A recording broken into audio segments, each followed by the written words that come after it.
Thank you very much, JJ.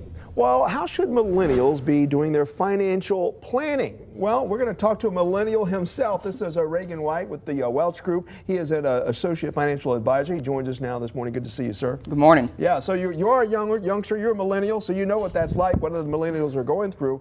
But talk about some of the concerns of millennials right now when they talk about finances. It's different than, obviously people from our generation think about it, particularly when you start talking about Social Security. Correct. So when you look at your typical retired worker today, their sources of income are Social Security, maybe they have a pension, and then they have retirement savings on top of that. Right. But for millennials, we're not sure if we can count on Social Security down the road, but there's also some other costs in there as well. Pensions aren't as common anymore, so you're not guaranteed that your employer is going to offer a pension. So really the onus is on you in terms of bearing most of that burden. Yeah.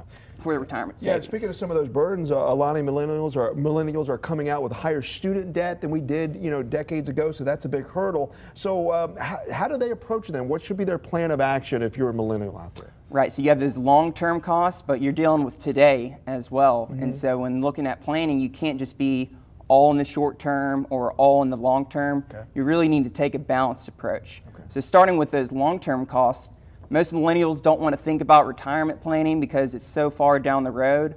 But when looking at all these long-term costs, you got to start today. Time is your greatest asset, so starting early is the best strategy. And starting small, because we know from compounding interest, if you start early, you're going to make more money as opposed to somebody who started late and maybe started late with even more money, right? You're exactly right. And like I said, time is your greatest asset, and just starting somewhere is the key.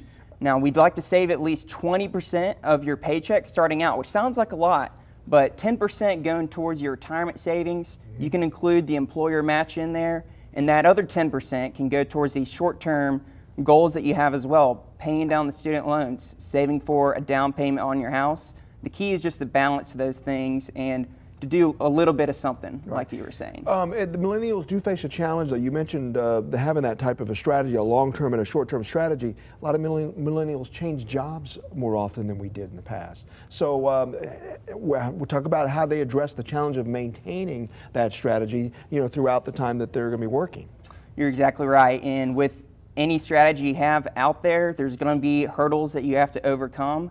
And so that's why for the short term, you want to make sure you have enough cash in your checking account to deal with those unforeseen circumstances. But at the end of the day, it comes to thinking in percentages instead of dollar terms. So no matter what your paycheck is, say 20%, I'm going to save what this is, at least 10% towards retirement, chip away at the short-term goals. But then let's say you get all your short-term goals covered, then you have that extra 10% to go towards retirement savings again. And so the key is, as you get pay increases, allocating those amounts towards retirement savings, and then taking time to spend it on yourself as well. All right, Reagan, some good information this morning. And for you millennials out there, that retirement will get here quicker than you think. That's right. That's right. All right. It's 7:41, still ahead here on Good Day Alabama. We see